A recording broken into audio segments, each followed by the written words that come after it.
Magandang hapon po sa inyong lahat mga kinigiliw na mga kaibigan at mga kababayan. Nandito po ulit tayo. Ang ating namang pag-uusapan sa hapong ito ay tungkol sa pag-iwas sa daan ng kapahamakan. Yan.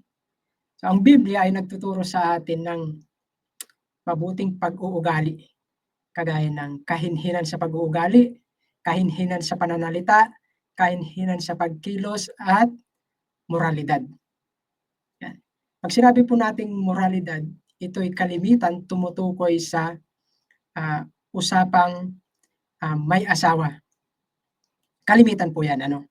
Yan. At ang pagiging immoral naman ay mayroon ng asawa ay pumapatol pa sa ibang lalaki, sa ibang babae, pumapatol pa sa asawa ng iba. Yan. At kapag ang kahinhinan ay inalis, lalo na sa mga babae, yung mga immoral na gawa ay pangkaraniwan na lang.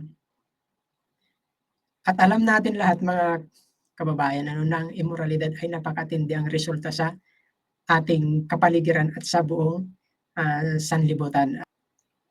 Napakarami ang napapahamak, lalo na sa mga lalaki, kapag pumapatol sila sa mga babae na hindi naman nila kakilala, mga babae na mga immoral, yun pala, yung babae na yun ay mayroon pang iba na hindi nila kakilala, marami palang mga sabit yung babae na yun.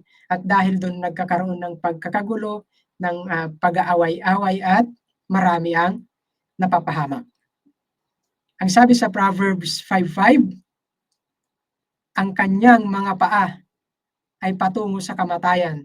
Ang kanyang mga hakbang ay patungo sa impyerno. So, ang tinutukoy po dito ay yung sa mga immoral na mga babae.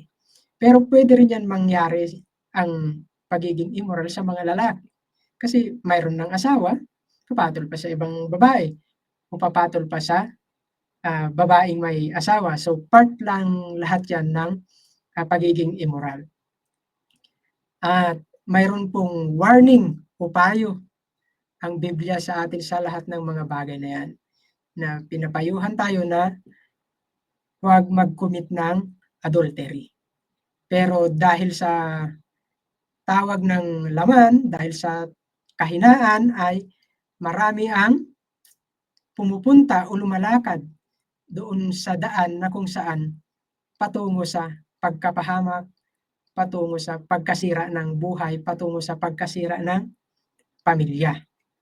Yan. At napakarami po ang mga nangyayari na ganyan. At ang warning po ng Bible sa atin ay napakarami din. Kaya lang pinipili talaga ng iba na pumunta doon sa daan ng pagkapahamak. Kaya ang payo po sa atin, ang paalala sa atin ay kung gusto nating i-preserve ang ating buhay, ang ating physical health, kung gusto nating magkaroon ng matatag na kaisipan at matatag na reasoning, magkaroon tayo ng mataas na moral sa ating isip, sa ating mga sarili, iwasan yung mga lust na ating nararamdaman o ating o yung mga tukso na dumadaan sa ating harapan, ating iwasan at tanggihan. Sabi po dito ay, kung ikaw ay gumagawa ng straight, gumagawa ka ng tama, marami sa mga gumagawa ng mali yung magagalit sa iyo. Kasi ikaw ay gumagawa ng tama. Pero kung yung tama ang iyong ginagawa, makakasumpong po tayo ng honor sa harapan ng Diyos. Yun po ang importante sa lahat. Hindi yung masasabi ng iba dahil sa gumagawa tayo ng tama o gumagawa ka ng tama. Kundi, ang importante ay yung honor na manggagaling sa Diyos at yung buhay na walang hanggan na pagkakaloob ng Diyos sa bawat isa sa atin o sa bawat isa na sumusunod sa kanyang kagustuhan. Kaya kung kayo po ay may mga kakilala, may mga kaibigan, o kung kayo ay nakakaranas ng mga pagsubok tungkol sa morality, ang atin pong gagawin ay dumalangin tayo sa Diyos na Kanya tayong palakasin. Hilingin natin yung guidance ng Holy Spirit upang mapaglabanan natin at ma-overcome natin yung mga tukso ni Satanas sa atin para masira ang ating buhay, para masira ang ating pamilya.